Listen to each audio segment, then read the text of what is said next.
bien, promouvoir le local, c'est l'objectif de ce plateau. Jennifer Sativi, je vous l'ai dit tantôt, est déjà là avec son invité et elle va nous entretenir sur notre pain tissé que nous appelons communément le canevas. Comment promouvoir aujourd'hui le canevas au Bénin pour quand même faire également ressortir cette particularité ou bien cette richesse de notre pays. Ce sera après ce reportage de Rebecca Kenjaoundé sur les pains tissés. Des couleurs, des modèles haut de gamme puisés de la culture béninoise, des étoffes aussi variées les unes que les autres. Bienvenue dans l'univers du pain tissé béninois. C'est un événement qui vise à révolutionner la mode vestimentaire au Bénin en sonnant une mobilisation autour du pain tissé dont la matière première reste le coton. Vous savez, quand on parle du pain tissé, c'est le coton, c'est la filature, c'est la teinture, c'est le tissage, c'est la confection, etc., etc. Donc c'est vraiment une grande niche de développement pour la promotion de l'emploi, mais également de création de richesses à la base. Le secteur de l'artisanat représente à lui seul 13% de contribution à la formation du produit intérieur brut. Une statistique qui peut être boostée, mais cela passe nécessairement par la consommation de l'écru béninois. J'ai bien écouté la promotrice qui a fait un appel pour dire qu'elle souhaite nous voir dans les tenues. Nous allons le faire davantage, mais nous avons besoin aussi que nos tisserands, que nos créateurs, nos stylistes fassent des modèles, laissent éclore leur talent, leur ingéniosité pour permettre aux jeunes Béninois, jeunes femmes, jeunes hommes, aux personnes du troisième âge, pourquoi pas, toutes catégories confondues, que nous soyons fiers de porter cela. 6e édition de la Nuit du pain tissé et première édition du Salon de décoration d'intérieur. C'est aussi une exposition d'art et d'œuvres artistiques, un univers culturel qui a sans nul doute séduit la marraine de l'événement. Nous sommes assez impressionnés de l'ensemble de ce que nous avons vu et je voudrais féliciter ici tous nos artisans et leur dire de continuer sur cette lancée pour valoriser, révéler notre pays à nous-mêmes et au monde entier. Une admiration qui fait doubler sa casquette au cours de cette soirée. Marraine de l'événement, elle a aussi été faite ambassadrice du pain tissé. À ses côtés, d'autres membres du gouvernement et acteurs culturels, leur mission, faire imposer l'artisanat béninois comme un outil de développement durable. Et voilà, le pain tissé était à l'honneur. Ce soir, nous sommes avec Jennifer Sativi et son invité. Je peux voir le pain tissé? Marcel, la surprise arrive. D'accord. Bonsoir à vous, Jennifer Sativi. Bonsoir, Marcel. Comment allez-vous? Ça va bien. Bonne et heureuse année, meilleurs vœux. Je vous souhaite de m'envoyer votre habit. Oh, tout simplement. Moi, je veux par contre le pain tissé. Alors, bonsoir, monsieur. Voilà, vous êtes bien sûr Constant Adono. Merci, bonsoir. C'est Adono ou Adono? Adono. Adono, merci, voilà. Ouais. Comment allez-vous? Très bien. Vous êtes confectionnaire de tissus?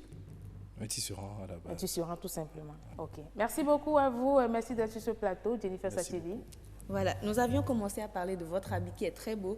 Et vous savez, au Bénin aussi, nous avons notre textile propre à nous et tout ça. Donc, c'est la fête. On a un peu envie de faire un clin d'œil à tout ce qui est vestimentaire et qui est lié à notre culture. Et c'est pour ça que nous parlons du pain tissé, communément appelé le canevas. Bonsoir, monsieur Constant Adono. Bonsoir. Est-ce que vous pouvez commencer par nous faire l'historique du canevas au Bénin? Déjà, à l'entrée des jeux, je vous souhaite à tous les spectateurs et spectatrices de votre chaîne télévision mes meilleurs vœux. Merci. Et que l'année soit une année de paix. Et que la paix puisse régner dans le monde. Amen. Alors, pour revenir à votre question, parler du tissage. En fait, le tissage a évolué dans le temps. L'histoire nous révèle que les premiers hommes étaient nus et vivaient de la chasse et de la cueillette. Mais à travers le temps, avec ces fraîcheurs, il fallait se couvrir le corps, se protéger. Donc, ils utilisaient les produits de la chasse, les peaux d'animaux, pour se couvrir. Mais on sent aussi une évolution de l'intelligentsia de l'homme qui a commencé par dire qu'est-ce qu'il faut faire, parce que ce n'est pas tout le temps qu'il y a les animaux à tuer et à abattre. S'il pleut, la nature devient très verte et pour chasser, c'est difficile. Et en ces moments où tout est vert, ils ont fait recours à ce qu'on appelle des fibres végétales. L'exemple, le raffia, le bananier. C'est un peu ce Ça, c'est le raffia qu'ils ont essayé de faire la découverte et qu'ils essayaient de tisser pour se cacher le cesse et pour se faire beau aussi et se lutter contre le froid. Mais après cette évolution et avec le temps, il y a l'introduction du coton et qui est venu lors des contacts, lors des échanges triangulaires entre les pays et qui parlait du marché nègre et tout. La déportation. Et qui a fait sortir le coton. Mais le coton cultivé, il fallait le transformer avant de partir au textile. Donc c'était une forme de toupie que nos parents utilisaient. Ils le tournaient, ils ont le coton, mais ils le tournaient. Et ça donne ceci. Et ça se continue aussi dans des régions de Kamaté, Tchakaloké, de Glasgow et de Dessa, où les gens continuent de filer à main. Plus récent et plus proche de nous, il y a la technique, la filature a vu le jour, où le tissu, le coton passe à l'industrie et vous avez des grosses bobines comme ça qui peut tisser de façon industrielle, qui peut être même programmé sur ordinateur dans des grandes industries et faire des métrages à grande échéance. Voilà ce qu'on retrouve souvent à côté. Et ici, c'est ce que nous utilisons? Tout ce que vous avez comme matière première ici sont utilisés dans les fabrications, suivant ce qu'on veut en faire. Mais ce qui est plus utilisé, parce qu'avec la démographie, on est obligé de passer à sa main. Pour habiller tout le monde, c'est un peu difficile de rester pelé à la main ou de passer. C'est pourquoi je dis il y a une évolution dans le temps. Et aujourd'hui, le temps nous ramène à ça. D'accord. Et quels sont les différents types de canvas qu'on a? Au Bénin, on a deux types de canvas. Il y a le canvas qu'on appelle le canvas horizontal et le canvas vertical. Horizontal, le tisserand, il est assis dans un métier et tout son corps travaille. C'est le pédalage, la navette et tout. Le canvas horizontal, c'est montré comme deux cerceaux de fer où le tisserand peut rester debout comme assis pour travailler. Mais le tissage le plus répandu actuellement au Bénin, c'est le tissage horizontal que l'on retrouve beaucoup à Bomé. Parce qu'à un moment donné, vers les années 1800, surtout sous le roi Gonglo, a été introduit des maîtres tisserands piochés au Nigeria à côté, que le roi aimait le travail et a demandé à ses enfants d'aller à l'école de ce maître qui a laissé le tissage. Et c'est pour cela que vous allez constater que lors du bicentenaire de la mort de ce roi, un personnage très reconnu, l'évêque Adoukou Barthélemy, a dû donner cette valeur à cette fête en construisant le palais du roi à Gonglo et en y mettant une quarantaine de chambres de métier qui est le gîte du travail où j'exerce aussi mon activité. Est-ce que les deux formes ou les deux manières de tisser le canvas donnent deux produits différents? Exactement, donnent deux produits différents. Il y a celui qui est horizontal, qui est spécialement d'Abomey, et un tissage à maille où on peut arriver à faire des dessins pour donner l'éloge du roi, pour parler de ces symboles, le nom fort du roi, pour faire des messages. En son temps, l'écriture n'existait pas. C'est une forme de littérature orale à la base. Et si le roi fait faire passer des messages, il dit à son tisserand, je veux, je veux, je veux. Et c'est à lui qui s'inspire de ces éléments pour écrire par des symboles ou par des motifs ce que le roi peut véhiculer comme message. L'exemple 5, si le roi vous invite à lui rendre visite, il vous envoie un tissu rouge qu'on appelle coulessé, c'est-à-dire la queue du perroquet. Et quand vous voulez le rouge, vous savez qu'il y a urgence au palais, on vous invite en urgence et vous devez vous rendre au palais. D'accord, donc c'est aussi un très grand moyen de communication. Justement, vous avez un tissu là, un pain tissé là, le tissu. Est-ce que lui, il est horizontal ou est-ce qu'il est vertical? C'est un tissu horizontal qui est aussi utilisé à la cour royale. Et ce qui fait sa différence ici, c'est la lenteur. C'est le temps qu'il faut pour le tisser, la patience qu'il faut voir. Ce n'est pas un tissu qu'il faut faire par liquidation pour vivre. Il faut le faire avec toute la passion. Et c'est un tissu qui est destiné à la première femme du roi. Et aujourd'hui, les gens tissent pour survivre. Mais 1800, 1700, un tissu qui rentre au palais que le roi apprécie, ce n'est pas pour vous donner de l'argent, c'est pour que votre nom soit porté au plus haut des cieux. Vous êtes l'élo du roi. Et quand les tissus dépassent comme ça les techniques, le roi l'offre au plus cher, qui est sa mère ou sa femme. Surtout ne l'offrez pas, Marcel. Elle n'est pas la première femme du roi. Donc voilà.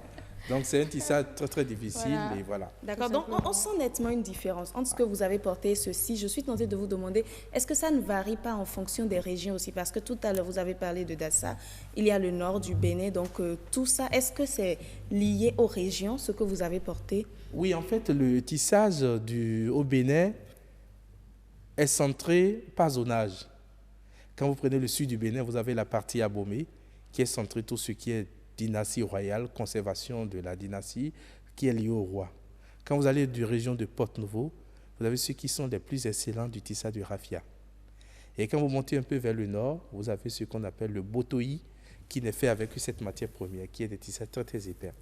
Mais quand vous montrez vers le septentrion, Natitengu, Parakou, Djougou, là on sent une symbiose, un mélange de tissages. Parce que c'est des peuples qui se déplacent, c'est des nomades. C'est des Berbères, c'est des Peuls qui viennent du Niger, du Burkina, du Mali, qui se retrouvent dans ces milieux. Et des connaissances de tissage dans ces pays et du Bénin, ce croisement montre aujourd'hui, quand vous prenez le tissage, peut-être à Djougou, à Matéré, à Gogounou, et que vous regardez, on sent une influence, une évolution des tissages des autres pays. Quelle est la valeur justement du pain tissé aujourd'hui au Bénin? Si nous devons parler en termes économiques, comment est-ce que le pain tissé béninois est valorisé? Oui. Surtout même à l'extérieur.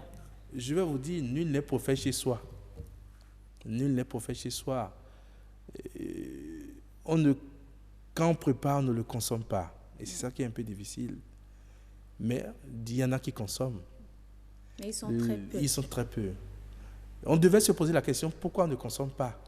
La réponse très simple, c'est parce que le tissage au Bénin ne répond pas à toutes les normes d'être textile vestimentaire.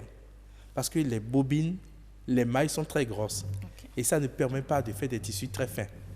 Deuxième point, la teinture ne sont pas beaucoup biologiques, c'est chimique. Et tout cela ramène des gens à être un peu réticents. Mais aujourd'hui, je vous dis, il y a des efforts qui sont faits. Moi, je suis à la tête, je suis coordonnateur. Je pense que nous allons, je ne vous coupe pas sûrement, il y a tellement dit sur le pagne. Tellement. Quand on porte le pagne canvas, c'est très beau à voir comme vous l'avez porté. Beaucoup. J'aurais aimé que Jennifer aussi soit en canvas, c'est pas grave, elle me l'a promis dans les coulisses. Merci beaucoup d'être venu. Vous aurez un autre plateau pour mieux nous parler du canvas et mieux nous dire comment est-ce qu'il faut valoriser ce tissu-là pour que le Bénin aussi gagne en quelque chose. C'est bien ça. Chers amis téléspectateurs, vous avez compris, c'était le canvas à l'honneur. Moi, je vous invite à porter du canvas. C'est vrai, les fêtes sont passées. Il y a d'autres fêtes qui arrivent. Pensez au canvas dans vos choix.